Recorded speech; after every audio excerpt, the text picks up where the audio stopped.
Hi friends, ఈ video నచ్చినట్లయితే ఈ వీడియోని లైక్ చేయండి, సబ్స్క్రైబ్ చేయండి.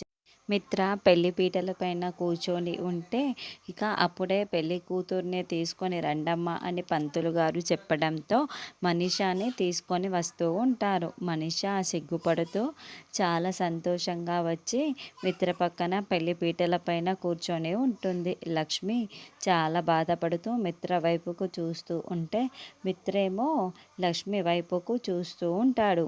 ఇక మనిషిని మాత్రం చాలా గర్వంగా లక్ష్మి వైపుకు చూస్తూ ఉంటుంది. ఈ పెళ్ళిని ఎలాగైనా ఆపాలి అని లక్కీ, జున్ను అని మాట్లాడుకుంటూ ఉంటారు. జున్ను, ఇప్పుడు మనం ఒక పని చేద్దాము. మా అమ్మ ఫోటో గురించి ఏదైనా క్లూ దొరికిందనుకో, అప్పుడు మనం ఈ పెళ్ళిని ఆపేయొచ్చు కదా. మా అమ్మ ఫోటో కోసం మా ఇంటికి వెళ్ళి స్టోర్ రూమ్లో మొత్తం వెతుకుదాము. అక్కడ ఏదైనా ఫోటో కానీ క్లూ కానీ మనకు దొరకొచ్చు కదా అని లక్కీ చెప్తూ ఉంటుంది. అవును లక్కీ, నువ్వు చెప్పింది నిజమే.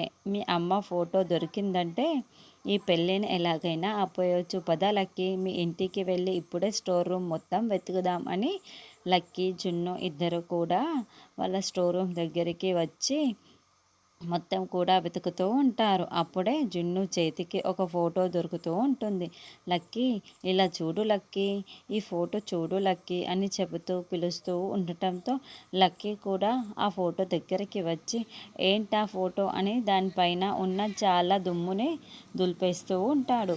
ఇక్కడేమో మనీషా, మిత్ర ఇద్దరు పీటలపైన కూర్చొని ఉంటారు. ఆ దుమ్మునంతటి కూడా దులిపేసి నోటితో ఉఫ్ అని ఇద్దరు ఊదు.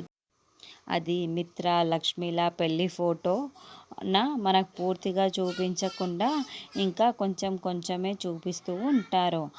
ఫోటోను చూసి పిల్లలు ఇద్దరు కూడా ఒక్కసారిగా షాక్ అయిపోతూ ఉంటారు.